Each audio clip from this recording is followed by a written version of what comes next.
All right, folks, we're back here at News Radio 1020 KDK. We're going to talk to James Garrity in a moment. Why? Because this was him earlier today with Bill Clinton at the Franklin Center, 524 Franklin Avenue in Aliquippa. James Garrity. Former President Clinton stumped in front of some 200 people here in Aliquippa, a town that at first glance looks like it's mostly boarded up. He says there's a candidate who will create jobs, and it's not Donald Trump.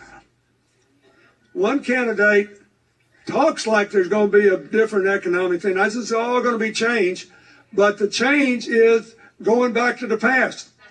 Mr. Clinton, introduced by Mayor Dwayne Walker. Question, they said, why did he come to Aliquippa? Why did he pick Aliquippa? Why not? In Aliquippa, James Garrity, News Radio 1020 KDKA. And here he is right now with us here in studio, James Garrity. So what was it like with Bill Clinton in Aliquippa today? Well, it was a small crowd, about 200 people in the Franklin Center.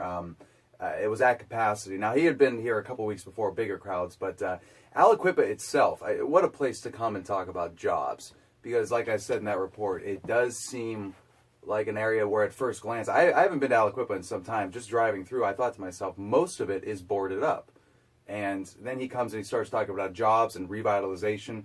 And the people that were there believed him. And they believe that Hillary is the one to do it. Well, listen, Mayor Dwayne Walker, who I know quite well, and a lot of those boards have been removed. There is a lot of revitalization going on in Aliquippa, and especially if you get down closer to the industrial park area, which is right through the former mill tunnel that once was J&L Steel, 8 miles along the Ohio River. Chuck Betters has revitalized that. There's manufacturing going on down there now. There's a gypsum plant and all sorts of things that are happening to build a better future. A pristine dock that will be great for all the barge traffic once this Shell petrochemical plant starts to get constructed. All of the work, the ancillary stuff is happening around it right now, but soon we will have as much as 7,000 union workers there. And one thing is for sure, and I'm sure that you saw a very pro-union crowd when it comes to labor, Hillary Clinton is all about that, as her husband was during his presidency in the 90s. Yeah, definitely. At any Democratic rally that we've had recently, it's been pro-union. But there's also a lot of talk of trade.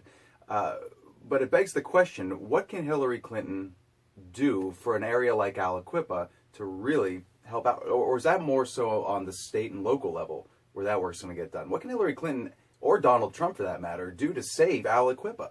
Well, I think one of the reasons why so many people, including yours truly, is watching this U.S. Senate race. And you're going to hear from Bill Green in just a couple of moments. We actually sat down with him moments ago that I'm going to show you that interview in just a couple of moments. And he was talking about how this U.S. Senate race really does affect the region, meaning the Commonwealth of Pennsylvania, and people in Aliquippa, Beaver, Lawrence, Butler County, Eastern Ohio, Columbiana County, Mahoning County, Hancock County, and West Virginia, Chester, Newell, New Cumberland.